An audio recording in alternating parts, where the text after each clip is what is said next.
Good afternoon, ladies and gentlemen, at this very special edition of the Glazov Gang at the Terranea. And our panel this evening this afternoon is the Mideast test.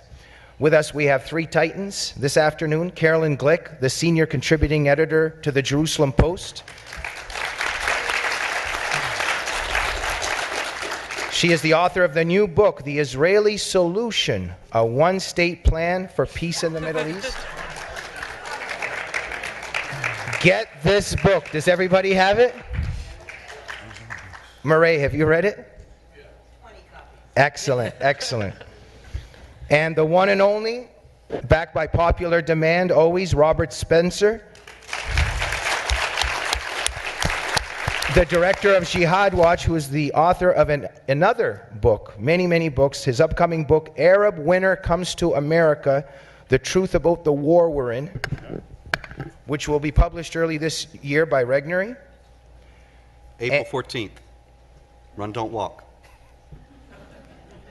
And Raymond Ibrahim, a Shillman Fellow at the Freedom Center. Thank you. And he is the author of the recent book, Crucified Again, Exposing Islam's New War on Christians. Now, ladies and gentlemen, these are all very serious topics, but the Glazov Gang also comes sometimes with a little bit of fun and cheer and entertainment.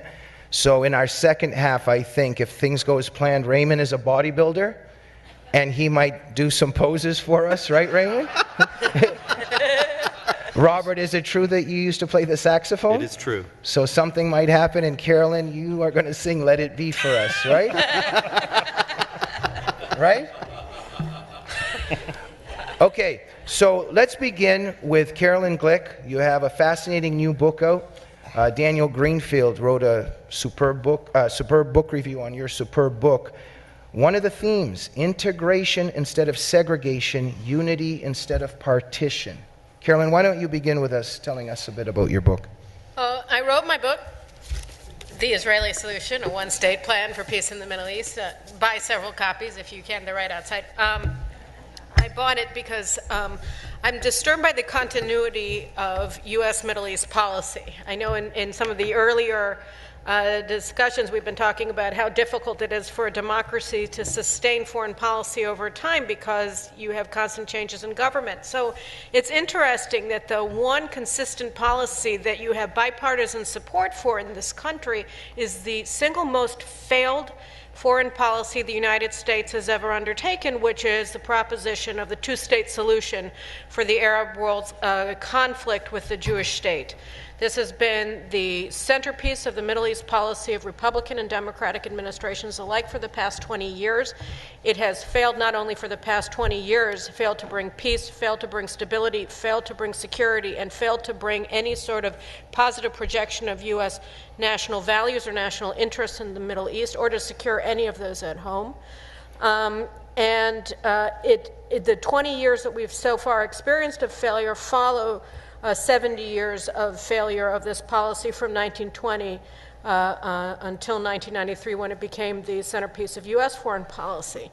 And it's really startling when you think about it that this has been the bipartisan position of U.S. governments when it has never succeeded. And I said to myself, it's time to start a discussion in the United States of why it is that it will never work, and what can replace it as a policy for contending with the Arab world's rejection of the Jewish people's right to self-determination and independence in our homeland.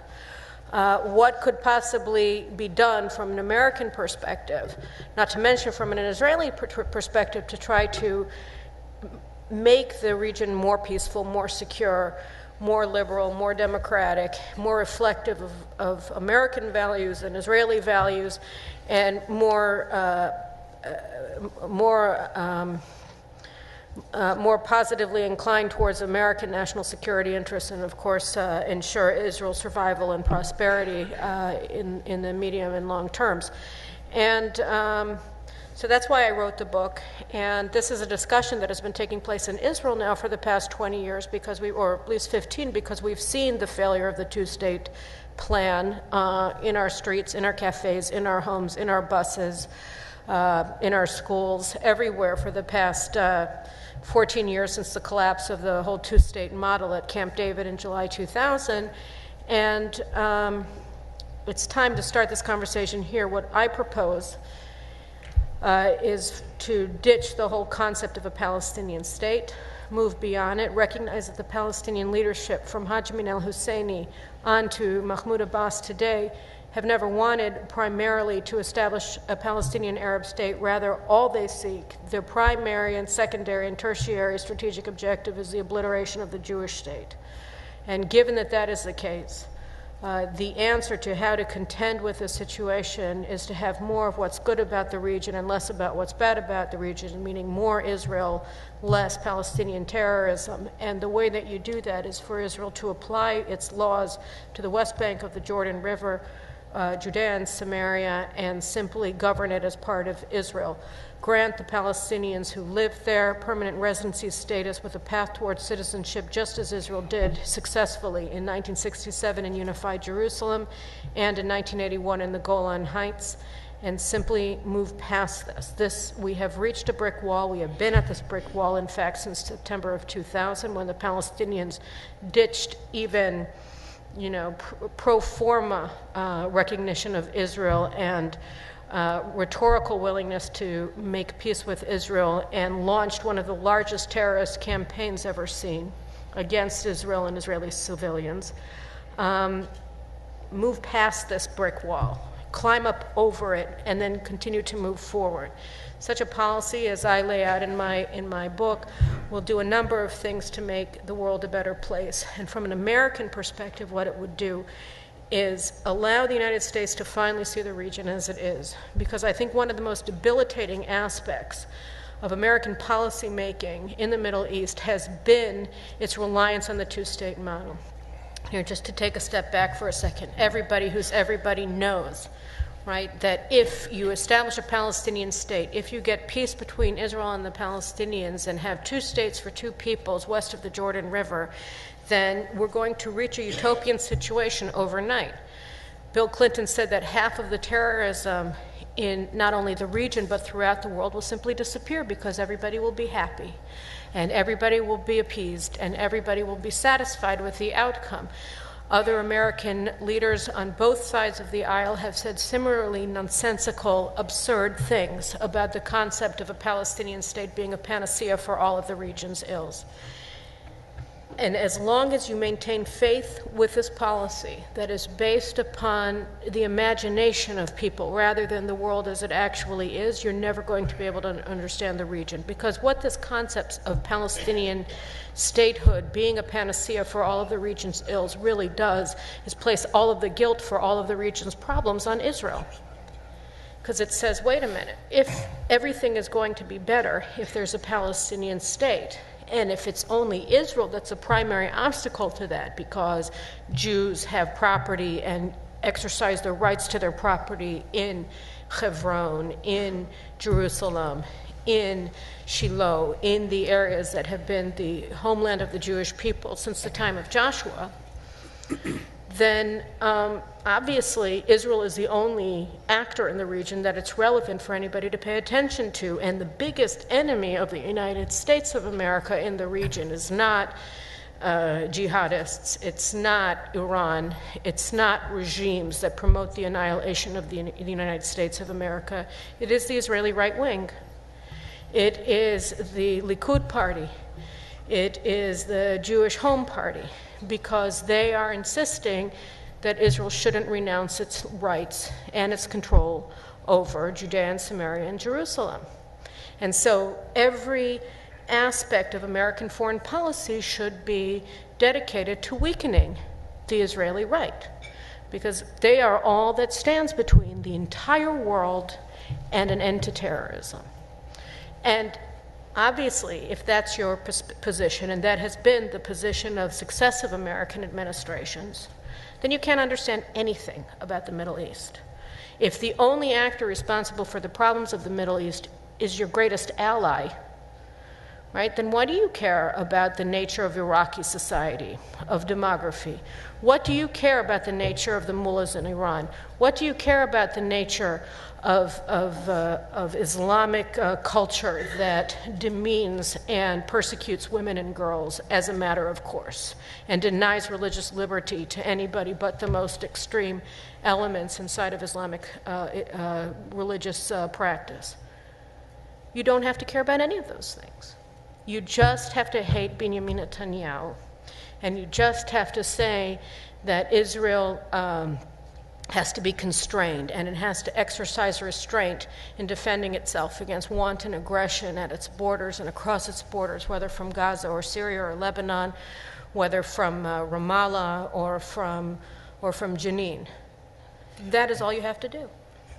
Thank you very much, Carolyn. We're going to get back, obviously, to many of the themes of the Israeli solution. We want to talk about the other two gentlemen's books as well. But before we move forward, Robert and Raymond, just some of your thoughts also from your angles and your professions on Carolyn's work. Raymond, why don't we start with you very briefly on Carolyn's Israeli solution? In the context of, well, much of the work that I do, of course, writing about Christian persecution, I actually, the one correlation I'd like to discuss in regards to Israel is if you look at the Christian persecution, I write about it, and it's really one of the great, if not the greatest, human rights crisis that you will not hear about, of course, because of the media. And if you really look at it, I believe there is actually a connection to why this is, and it has to do with trying to make Israel look bad. And the logic, in my opinion, is this. If you have, Islamic radicals, jihadis, etc., bombing Israel and screaming, Allahu Akbar or Islamic terms, and in other words, articulating their anger, rage through an Islamic paradigm, and they attack Israel, or they attack the United States. And then you have the same group burning a church, saying Allahu Akbar, etc., etc. If you look at the first two, let's stick with Israel, that's not a problem for the media to at all discuss. Why? Because the Muslims or the radicals are the underdogs, and Israel is militarily obviously stronger. And so there's no problem for the media to show the truth of the jihadi rage, because if anything, it's portrayed as proof positive that the Palestinians are suffering. Look at how angry they are, and they have no choice. They're just frustrated, and they're expressing their anger through Islamic terms, etc., etc. And I think you can get away with that, and this is why it's not a problem. But when you come to, for example, these attacks on Christians by the same groups, by these Islamic radicals all around the Islamic world, in every single Muslim country where there are Christians, North Africa, the Middle East, Asia, East Asia, Sub-Saharan Africa, all around. We're talking different races, and we're talking different languages, different socioeconomic, political circumstances in all these Muslim countries, and yet you find the same exact pattern, which is churches are being burned, they're being bombed, they're being outlawed by the governments themselves, they're not being given permits. Muslims who want to become Christians are killed as apostates. Christians are attacked and killed because they supposedly blaspheme against Islam, or because they talk about Christianity in the context of proselytism and they're attacked, etc., etc. So the point is, if the media shows this sort of attack that's nonstop on Christians, I think they're afraid that people will begin to connect the dots and understand that, well, maybe what's happening with Israel is actually part of this Islamic supremacism that we are seeing all around the world with religious minorities who are not Muslim. And I think I bring this up in connection, of course, with Caroline's, because I think you think of them as disparate scenarios, disparate conflicts: Israel, the Arab-Israeli conflict, Christian persecution. They're really not. And the theme that I'd like to bring out is to let people know that it is the same animus that drives Muslims and radicals and jihadis to burn a church is the same animus, of course, that drives the rage and anger and jihad against Israel. But because, as I call it, Christian persecution is the Achilles heel of Islam's image in the West, because there's no excuse for it. Like I was saying, if you talk about the attacks on Israel, it's rationalized away. Well, they're the weaker underdogs. But now when you have, let's say Copts, Christian Copts in Egypt, or Syrians, same race, same language, same nationality, they look the same as the other Muslims, but they're being killed. Why? Because they're Christians. You can't now get away with the grievance. If anyone has a grievance, it's the Christians. So I think the mainstream media is trying so hard to eliminate this, human rights tragedy that's going on, and a lot of it has to do with because they want to maintain the narrative, which is basically Muslim rage is a product of Israel. And once you get the truth out, which is Muslim rage is actually a product of Muslim rage, and everyone's being attacked, and then you start connecting the dots, I think that entire edifice, that narrative might crumble, and I hope to see that happen. Me too. Yeah. Thank you. Robert Spencer, you have been very nobly and stoically silent. We were told at the time of the withdrawal from Gaza that it would bring peace. And you may recall that the mainstream media, as well as the United States government and the European Union and many other entities, were completely committed to the idea that if Israel withdrew from this area, then the cause for war would be taken away, peace would ensue, Palestinians would go about their business and restore normal lives in Gaza, and it would become the paradigm for further peace settlements based evidently on further withdrawals by Israel that would bring about a complete and lasting peace for the entire region. You may recall that this was believed on so fervently by so many people of influence that Mortimer Zuckerman, the publisher, actually bought the greenhouses that Israelis had constructed in Gaza for $14 million and gave them to the Palestinians so that they would have gainful employ once the Israelis were gone, and would not languish as in the alleged poverty in which they allegedly suffer. And instead, immediately, the Palestinians gutted the greenhouses and used them as the outposts of weapon smuggling tunnels from Sinai. This was, I think, the real paradigm of all of these negotiated peace settlements, that they are stepping stones for Islamic jihadis to attain their final goal, which, as Carolyn said, is the obliteration of Israel, because it's in the Quran. And it always comes back to the Quran because these people believe in the Quran. And they think the Quran is the unalterable and perfect word of the Supreme God, who has told them in chapter 2, verse 191, slay them wherever you find them and drive them out from where they drove you out. Drive them out from where they drove you out. Now, of course, you are undoubtedly aware that it is a staple of Palestinian jihadist rhetoric on Hamas television, and even from people like Mahmoud Abbas, who are supposed to be moderate, that the Palestinians were driven out of their homes by the Israelis in 1948, when in reality they were told to leave by the Arab leaders, who promised them that once Israel was obliterated in a matter of weeks, they would return to their houses. It didn't happen that way because they ended up losing the war.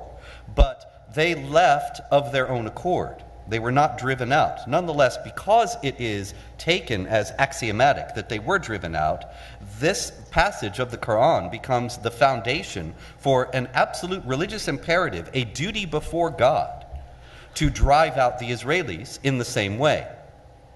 And that is not subject to negotiations. That is not subject to a peace settlement brokered by an American president or anyone else. It will never be set aside. And so a two-state solution would work in exactly the same way. It would become a Palestinian state. And remember, even more insidiously, that Barack Obama has called repeatedly, as did George W. Bush. This is bipartisan cluelessness. Barack Obama has called repeatedly for a stable and contiguous Palestinian state, which would mean either that Israel would be no longer contiguous, but would be bisected by some sort of corridor between Judea and Samaria and Gaza, or that Israel would be very, very substantially diminished from its already tiny size, so that the contiguity of the Palestinian state could be secured. Whatever the case, this would mean a drastically weakened Jewish state facing yet another jihad base, which is what Gaza was inevitably destined to become. The lessons from history are being continually ignored, and the lessons from the manifest ideology that these people hold to are being ignored, because the American foreign policy establishment and the American media and the American Islamic advocacy groups have successfully convinced the U.S. government that to investigate and to study and to understand, and especially to base policy upon a full understanding of the ideology of these jihadis, would be hateful, bigoted, Islamophobic, and somehow endangering innocent Muslims in the Palestinian areas as well as in the United States and in the rest of the world. And this then becomes the foundation of a series of foreign policy errors and missteps that keep on being made. And one of the most curious things about it is that the analysts who keep making these mistakes and keep on failing never are subject to any kind of accountability, but keep getting appointed and reappointed. Witness the return of Samantha Power and Robert Malley recently, both viciously anti-Israel advocates who were in Obama's campaign and then were released under pressure when their anti-Israel stands came to the fore, and now have been reinstated and are in positions of great influence. The same mistakes will keep being made, and the same results will keep on happening. And so there is a drastic need for a new solution, such as in Carolyn Glick's book, The Israeli Solution, available outdoors.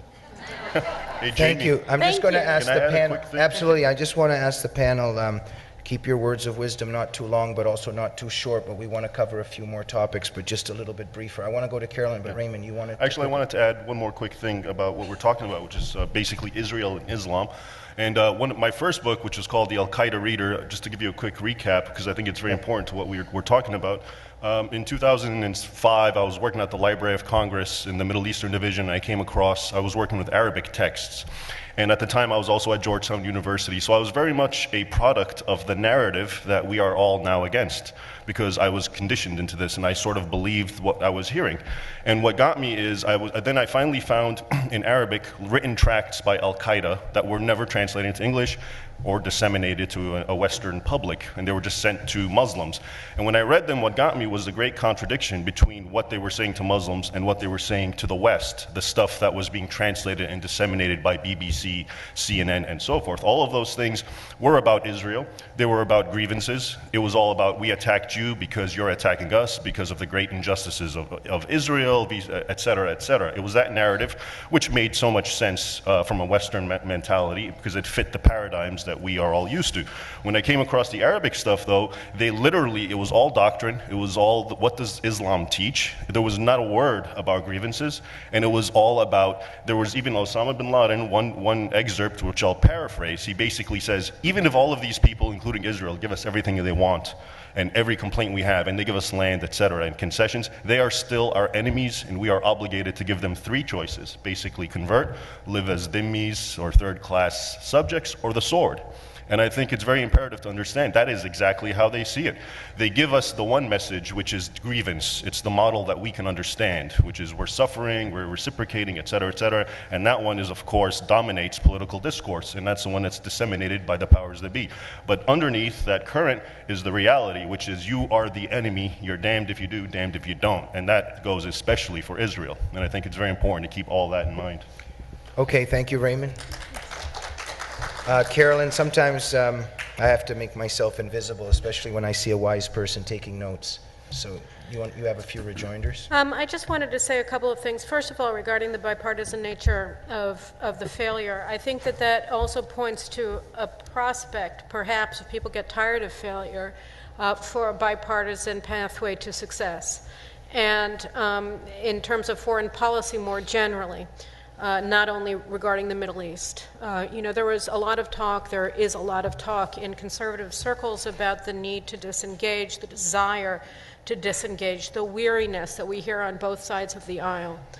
And I think that a country can be far less engaged on a day-to-day basis in foreign affairs if it has strong allies. And the stronger that a nation's allies are, the less that it itself has to do. And at base, from an American perspective, from an Israeli perspective, it's of course different because it's personal and it's Israel itself and not more extended interests, but the land itself, the existence and lives of Israelis. But from an American perspective, I think the foreign policy that I set out here, which is supporting a policy of a strong Israel, a strong democratic Israel, a pluralistic Jewish state, that is capable of defending itself by itself, with, of course, the support of its allies, but as a frontline state in the face of this Islamic jihad in the Middle East. It should be the basis of an overall American foreign policy, which is involving being able to discern between friends and foes, whether it's in Ukraine or Poland, Russia, China, Taiwan, Japan, and so forth, Colombia versus Venezuela, dissidents in Venezuela versus the regime. If you are good to your friends and you are bad to your foes, people will want to be your friends and they will not want to be your foes. The stronger your friends are, the less you have to do. And I think that this is a policy that is in line with American values. It's certainly in line with American interests, and it would be a breath of fresh air for the world as a whole if any American administration would embrace it as the basis for their foreign policy. Now, relating specifically to the issue of the Christians, I think it's important to note here that there is only one country in the Middle East whose Christian population has increased in recent years, and that is, of course, Israel. Another aspect, and I'm sure that it's going to relate to Robert's upcoming book, which I'm certainly going to buy a copy of and get an autograph, is that as a result of all of the revolutions in the regimes neighboring Israel, and particularly Syria, but also Egypt, you see an about-face among the Israeli Christian population, which is really remarkable, and it also shows just how dynamic and in flux the region as a whole is, and how in flux and dynamics people's own perceptions of their identity has become. The Christians were the progenitors and the chief champions of Pan-Arabism, because Pan-Arabism, which is deeply opposed to Israel's existence, gave Christian minorities in the Arab world a way out of the dimitude. Because if it was a question of Arab identity and of Pan-Arab identity, then the issue of religious distinctions was no longer the primary consideration. So you had people like Tariq Aziz, who was Saddam Hussein's foreign minister, and he was a Christian, and so on and so forth. So they were Pan-Arabs. Now with the rise of jihad in all of the Arab world, you see Christians in Israel suddenly saying, we're not even Arabs. We're Assyrians. We're Armenians. We speak Arabic because we've been occupied by Arabs, not because we're Arabs. Don't call me an Arab. It's something that has never happened before, and the turnaround is breathtaking. We've had over a 300% increase in voluntary conscription rates in the Israel Defense Force by Christian Israelis over the past 2 years. You've never seen a movement move so quickly, gain speed so rapidly in Israel as a transformation of the Christian Israeli community inside of Israel. And I think that this is obviously something that the Israeli government is beginning reasonably and importantly, strategically to promote, but it also is a sign that we should be optimistic about the prospect of integrating Israel's Arab minority, whatever its size, into the Jewish state, because one of the consequences of what we're seeing in the Arab world is that the citizens of Israel, as well as the Palestinian Muslims in Judea and Samaria, are suddenly realizing that they want Israel. They don't want to let go of Israel under any circumstances, that Israel is the only country that will guarantee their lives, the lives of their families, and their capacity to live decent and good lives in a free country. So I think that that also is something very important that coalesces, I think, the work that all of us are doing. Thank you. Robert? Yes?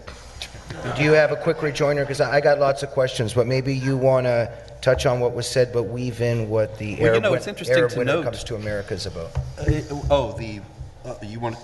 No, I'm saying that feel free to weave in your new book into I'll move from one to the other. Okay.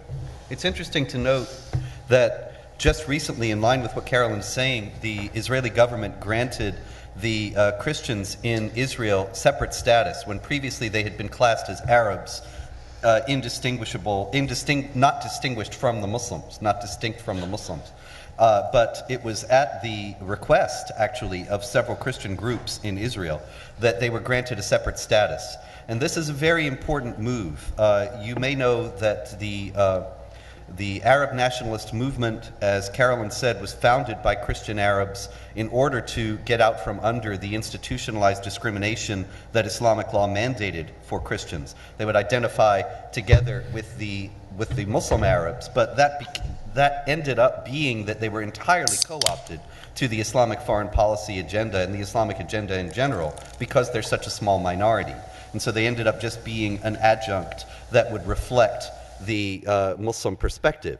But that has been changing, and the great historian Bat Yaor several years ago said that Jews and Christians needed to understand that they were both to be subjugated under the rule of Islamic law and denied basic rights in exactly the same way. And so the logical alliance would be Jews and Christians uniting against Islamic jihadis and against Sharia. And that is now what we actually see happening for the very first time in Israel today. And so it's a very momentous development, and one that we should all applaud and encourage in any way possible.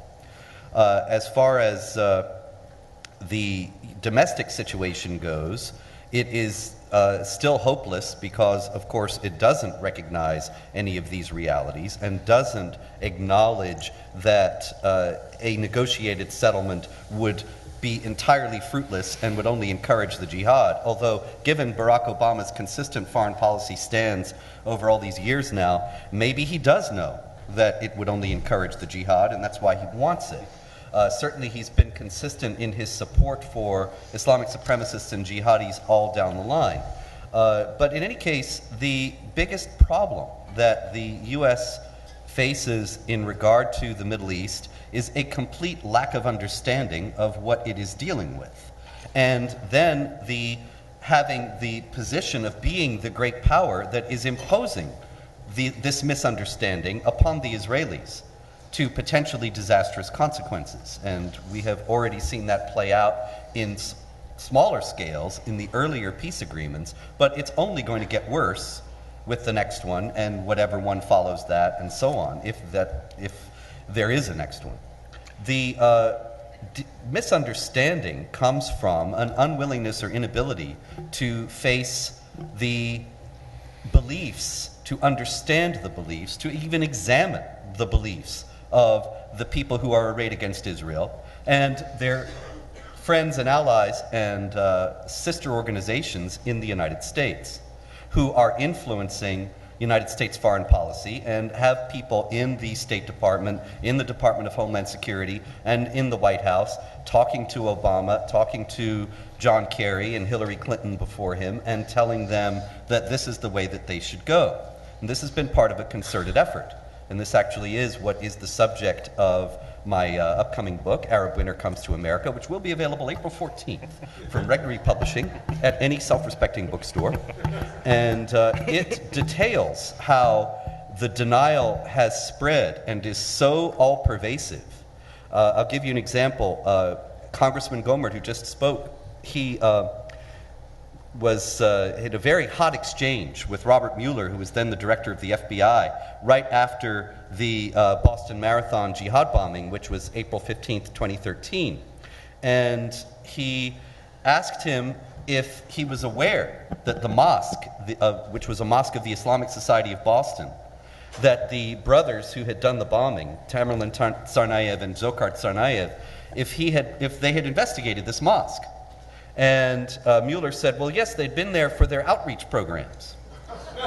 And he said, well, yeah, but did you investigate the mosque? Were you aware that it was founded by Abdurrahman al-Amoudi, who's in prison for funding al-Qaeda? Were you aware that it was the mosque that it was attended by Tariq Mahana, who's in prison for aiding al-Qaeda? Of Afia Siddiqui, who got an 86-year prison sentence for firing upon American troops? That it was involved in all these, it has all these jihad terror associations. Were you aware that al-Amoudi founded it? And Mueller had to admit that he was not. And they had only been to the mosque for outreach. Meanwhile, the Russians were telling the FBI that the Tsarnaevs were jihadis, but the Obama administration had already scrubbed in 2010 and 2011 all mention of jihad and Islam from any counter-terror training. And so how were the FBI agents who got this intelligence from the Russians equipped to respond to the threat? Well, they weren't at all. They didn't even probably understand it. because not only were all the materials scrubbed, but John Brennan, who is now the CIA director, promised these Muslim groups who had demanded that the terror manuals be scrubbed of all mention of Islam, he promised them that the agents who had been trained by people like me and others would be re-educated. Re-educated, like Chairman Mao. Nidal Malik Hassan. Robert, can you one just last sum thing. up quickly? Thank you. Very quickly. Nidal Malik Hassan, the Fort Hood jihad murderer, was promoted many times up the chain, even after it had been clear and he had frightened his colleagues with his jihadist statements, and people were talking about how they thought he might become violent. But not only was he promoted, he was given these favorable performance recommendations that said, this guy is very knowledgeable, and American troops, American service personnel can learn a lot from him about Islam. And they did at Fort Hood.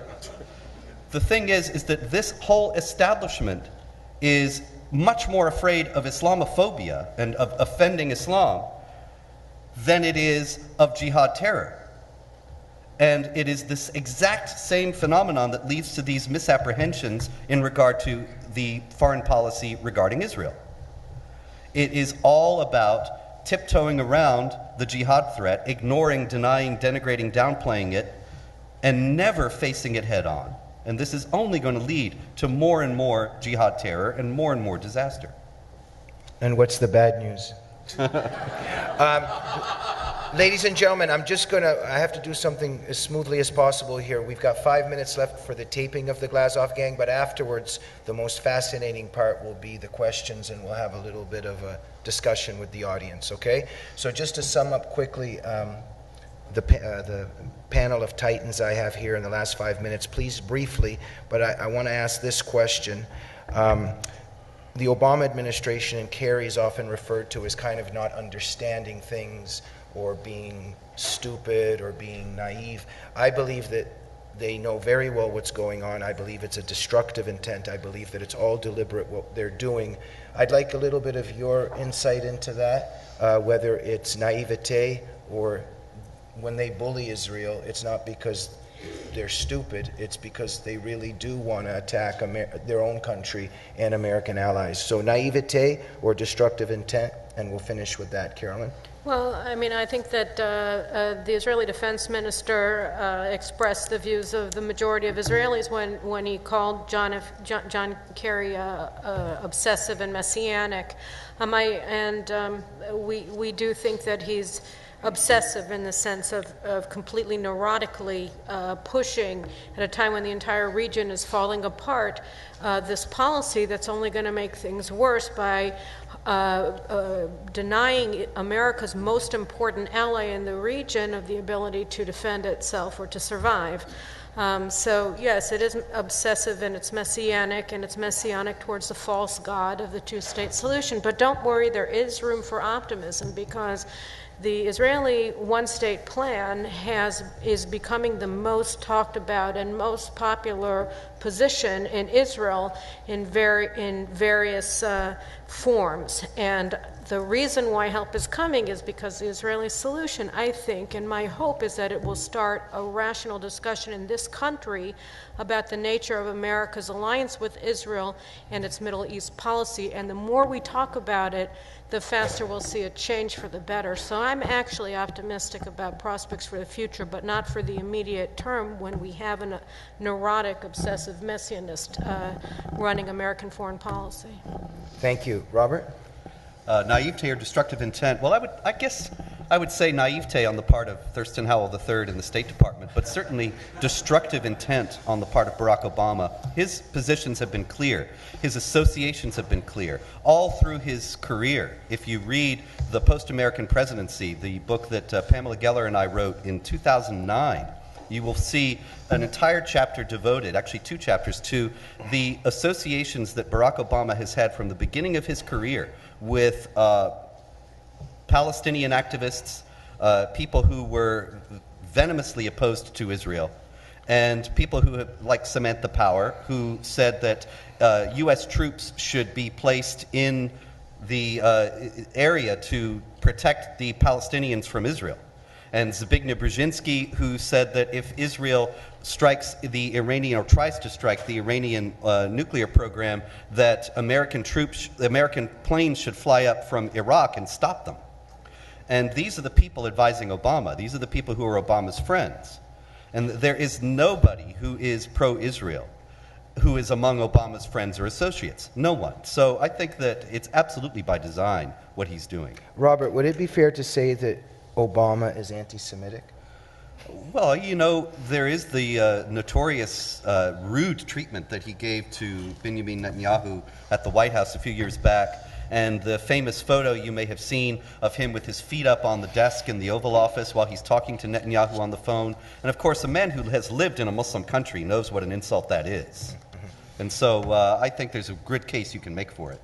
To end this segment, but there will be more action. But last words of wisdom go to the Buddha of knowledge, Raymond Ibrahim. Thank you, Jamie. In regards to naivety or, intentional, when it comes to Obama, I definitely agree it's intentional and by design. And I say that because I share a lot with Barack. Well, actually, let me rephrase that. I come from a similar background, which is to say, my parents immigrated from Egypt. I didn't know you were born in Kenya. No. Well, anyway, so my parents from Egypt, a little north of Kenya, came to the United States, and so I was born and raised here. We are Copts, and before you ask me which precinct I work for, Copts are actually the indigenous inhabitants of Egypt who are all Christian. But based on my own upbringing, born and raised in the United States, but from parents from that background, and having actually traveled and visited Egypt and other countries, I have developed an instinct to know how Islam is and how it thinks before I even started to study it formally, because of just that sort of background. Now, if you look at Barack Hussein Obama, who has something of a similar background and who's actually went into or was brought up in schools, madrasas, Islamic schools in Indonesia, and his father was a Kenyan Muslim, etc. His adopted father, Indonesian Muslim, and this and that. I am convinced that this man, he doesn't have to even study Islam formally, but that he has to know instinctively the supremacist sort of element that we've been discussing here. And so for him to think or to take the line that, if we just appease or apologize or do this, I know he knows way better than that. And I can see another president, maybe a George W. Bush being naive when it comes to things of Islam. But I don't see that with Mr. Hussein Obama for these very reasons. And I'd like to add a final point, actually, very quick, something Caroline brought up. Speaking of occupation, we're always hearing about the occupation of Palestine and so forth. I don't think most people know. Again, my background is in history, and I had the great privilege of actually studying under Victor Davis Hanson and Bruce Thornton. Most people don't know this, and that's, of course, why I'm so brilliant. But having studied with these gentlemen history, what you find is, almost every Islamic country, what we call the Islamic world, was taken by the sword, by bloodshed, by force, by conquest. This isn't Islamophobic words. This is what is recorded in their own Arabic historical primary source texts, which they're very proud of. And so when you talk, we're always hearing occupation. Egypt is occupied, in my opinion. I was telling you, Egypt was indigenous Christians. There was also a large Jewish population on the eve of Islam in the 7th century and this and that.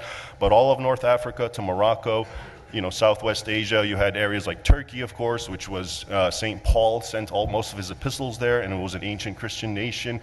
And so now we glibly call it the Islamic world because we are so ignorant, thanks again to the powers that be, in this case not so much the media, but academia, in that we don't even understand how did those countries become Islamic? And of course, it was through jihad and conquest, and technically, by any stretch, these places are all occupied, if you really think about it. And I don't see the difference. And so I think it's important to keep this in mind when we hear about the occupation of Palestinian territory, et cetera, et cetera.